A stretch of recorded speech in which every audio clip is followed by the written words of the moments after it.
Hello, everyone. It's Emily Steele here, and we're talking about skincare with Nickole Swensen of NS Beauty. She's been doing this for a year, and so we thought it'd be super exciting to get into a conversation to hear how it's gone the first year. But I want to kick it off to Nickole to tell us why she started her company, what's the story. So, welcome, Nickole. Tell us about you. Having me, Emily. So I created NS Beauty, which is a natural luxury skincare brand. And it's actually formulated with crystals. So kind of the story behind it was that I also own Be Well, Be Happy, where I do chakra balancing. And when COVID started, I had to pause seeing people in person for those sessions. So I had a lot of time on my hands, and instead of relaxing, which I don't know what that means, I thought, why not go after the dream that has been on the back burner for many years.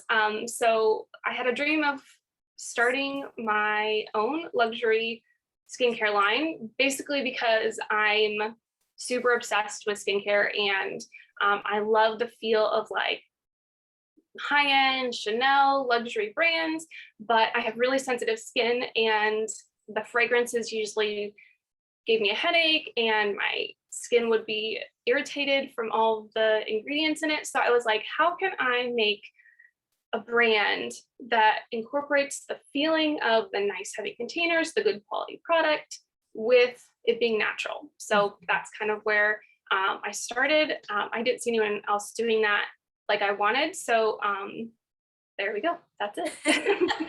So that's how I got started. So it was a year ago during the pandemic.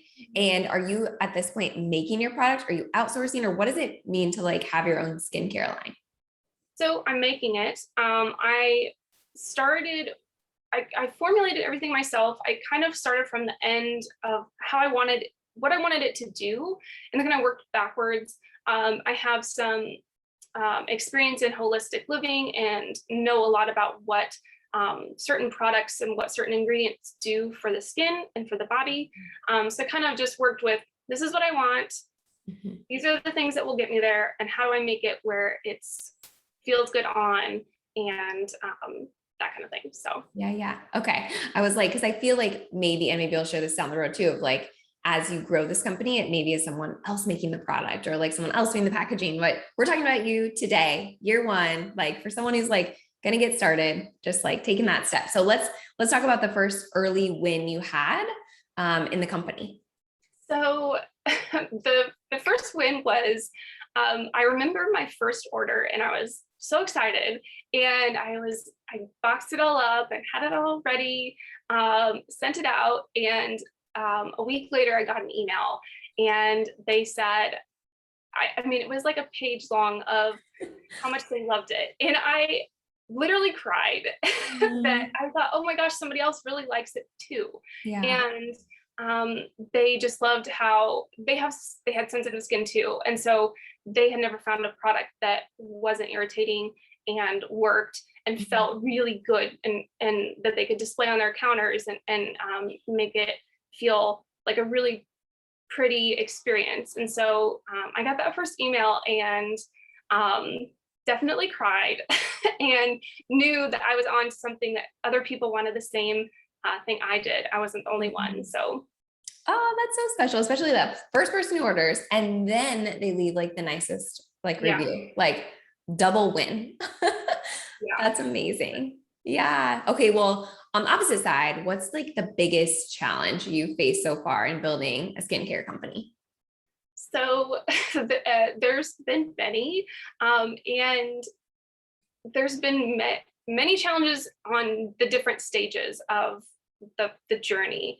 At first, it was mostly, will anyone like this? It was like that mindset of like, does anybody care about this, or is this just me? So kind of getting over that mindset, being really proud of what I do and hearing so much feedback of how people loved it.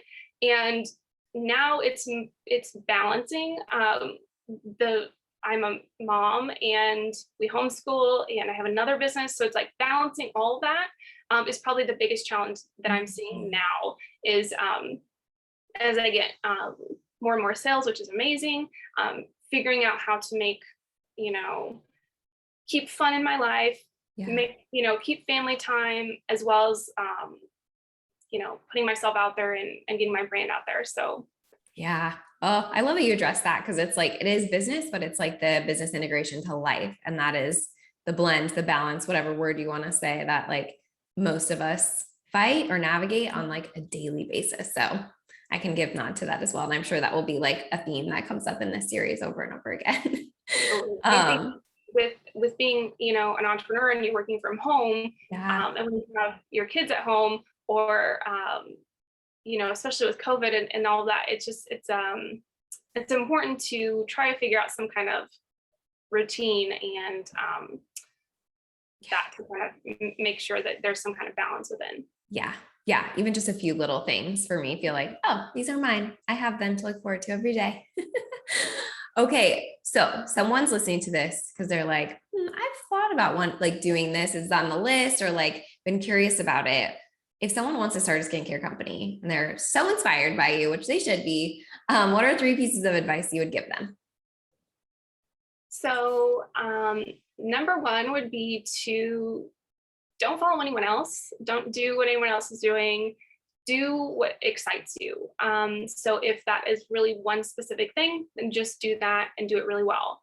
I think when I started this, I second guessed a lot of things because I was like, well, I've never seen this before. Does anyone else want this? You know, I am super picky on the jars and the labels and all these things. And I think it was really important that I stuck with what I wanted to do because I'm so proud of it. And I think it's really important to be able to sell your things that you feel like you have 100% backing by it. So that's number one.